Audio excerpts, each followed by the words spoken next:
Praise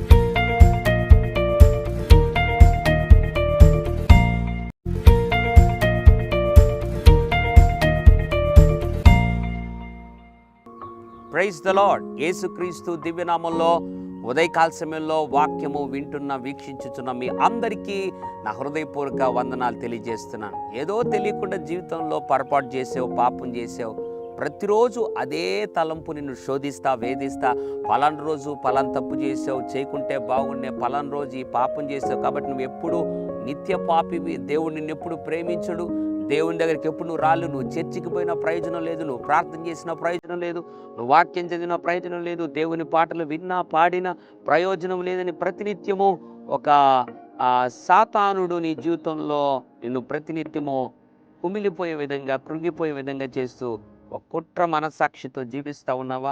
ఉదయకాల సమయంలో దేవుడు చెప్తున్నాడు, నువ్వు పాపము చేసింది వాస్తవమే, నువ్వు పడిపోయింది వాస్తవమే.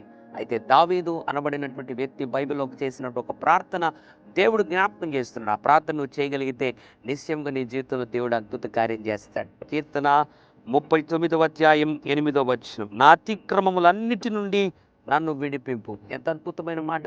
నా అతిక్రమములన్నిటి నుండి నన్ను విడిపింపు అని ప్రార్థన చేశాడు దావీదు.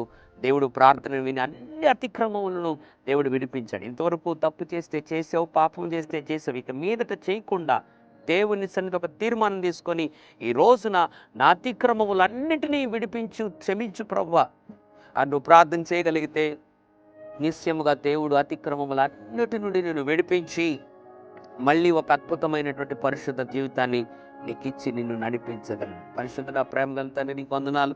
ఎవరైతే నా అతిక్రమములను అన్నిటి నుండి నన్ను విడిపించు అని ప్రార్థన చేస్తున్నారు, వారి పాపం క్షమించి వారి అతిక్రమలన్నిటిని విడిపించి ఇప్పుడే పరిశుద్ధ జీవితం ప్రసాదింపజేసి నడిపించమని, ఆ కుట్ర మనసాక్షిని తొలగించమని యేసు నామములో ప్రార్థిస్తున్నాం తండ్రి.